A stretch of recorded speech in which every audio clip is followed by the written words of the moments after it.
Selamat datang kembali di pembahasan mendalam kita. Oke, hari ini kita mau fokus ke sesuatu yang sering banget kita korbankan demi produktivitas. Apa itu? Tidur.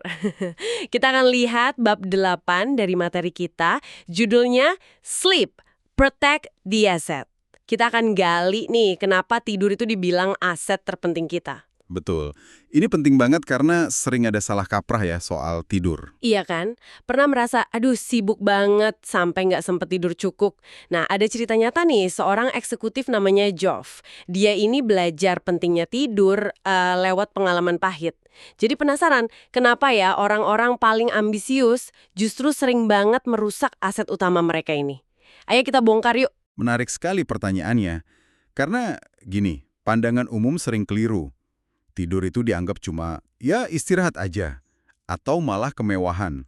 Padahal, bagi seorang esensialis seperti yang akan kita bahas, tidur itu investasi strategis. Penting banget supaya bisa bekerja di level kontribusi tertinggi. Ini beda banget sama cara pandang non-esensialis yang lihat tidur tuh kayak beban aja gitu. Waktu yang kebuang. Wah, cara pandang strategis ya. Coba kita lihat cerita Joff tadi deh. Dia kan tipe overachiever sejati ya, CEO global, keliling dunia terus, tapi tidurnya wah cuma 4-6 jam semalam. Ambisius, komitmennya tinggi banget. Iya, super ambisius. Tapi suatu malam dia tiba-tiba panik bangun tidur, rasanya tuh kayak ada bom meledak di kepalanya. Ngeri banget. Dan ini terjadi lagi dan lagi. Gejalanya itu mirip serangan kecemasan ya. Tapi uniknya tanpa ada pemicu kecemasan yang jelas. Diagnosis dokternya juga, wah cukup keras. Pilihannya, minum obat seumur hidup atau berhenti total dari semua aktivitas. Semua ya, selama 1-2 tahun buat pulih. Waduh. Ini benar-benar menyoroti inti konsep lindungi aset. Aset terbaik kita itu ya diri kita sendiri. Pikiran, tubuh, jiwa kita. Bukan cuma waktu atau energi sesaat. Jadi kalau kita abaikan tidur, ya sama aja kita sengaja ngerusak alat vital kita sendiri. Joff akhirnya ambil cuti 2 bulan kan ya? Ya, Awalnya dia mikir, paling cepat pulihnya kayak cedera olahraga biasalah. optimis ya awalnya. Betul. Tapi yang terjadi malah sebaliknya. Dia crash total.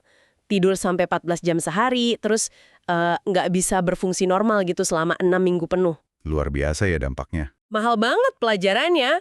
Kata Jeff, gampang banget buat orang berprestasi tinggi kayak dia untuk terus maksain diri lewatin batas. Tantangan sebenarnya itu, kata dia, kalau Anda pikir Anda tangguh, coba deh bilang enggak ke sebuah peluang emas cuma demi bisa tidur siang. Nah itu baru ketangguhan.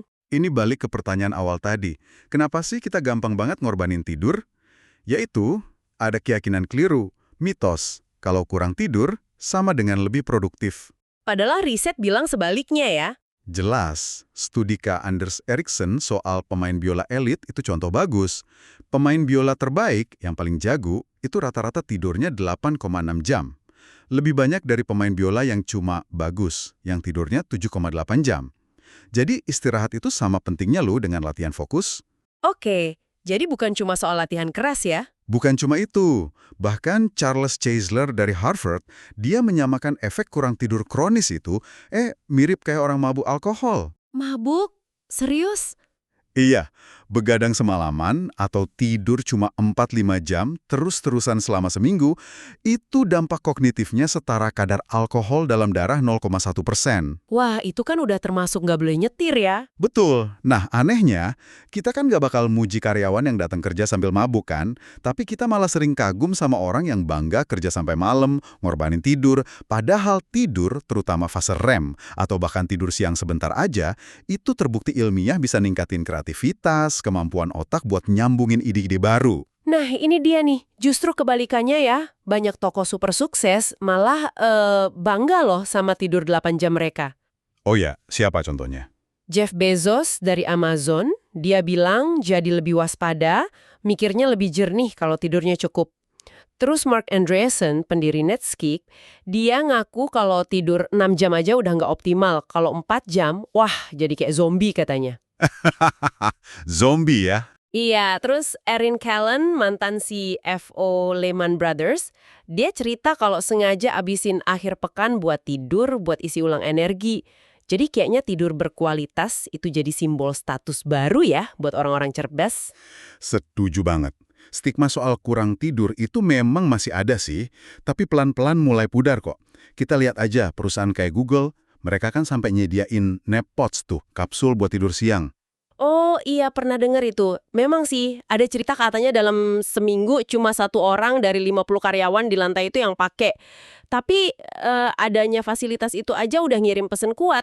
Tidur itu penting dan kita dukung. Ini kan soal melindungi aset perusahaan juga, yaitu kinerja optimal karyawannya.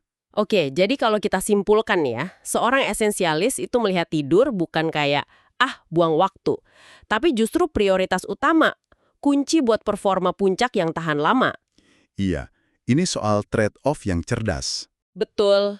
Milih ngelakuin satu hal lebih sedikit sekarang, supaya besok bisa ngelakuin lebih banyak dan lebih baik. Kalau diakumulasi, hasilnya pasti luar biasa. Jadi kesimpulannya udah jelas banget ya. Tidur itu bukan musuh produktivitas, malah jadi pondasinya. Fondasi utama. Menginvestasikan waktu buat tidur cukup itu cara paling dasar buat melindungi aset paling berharga yang kita punya. Diri kita sendiri. Nah sekarang, coba Anda yang dengerin, renungkan sejenak kebiasaan tidur Anda sendiri. Udah cukup strategis belum nih ngelindungi aset berharga ini? Ingat ya, ini bukan soal malas-malasan, tapi soal gimana caranya Anda bisa terus kasih kontribusi terbaik dalam jangka panjang. Kinerja puncak dan berkelanjutan. Sebagai penutup, coba pikirkan ini deh. Kalau Anda benar-benar sadar dan yakin kalau tidur cukup itu bisa secara dramatis meningkatkan kualitas hidup dan pekerjaan Anda, langkah kecil apa nih yang paling konkret?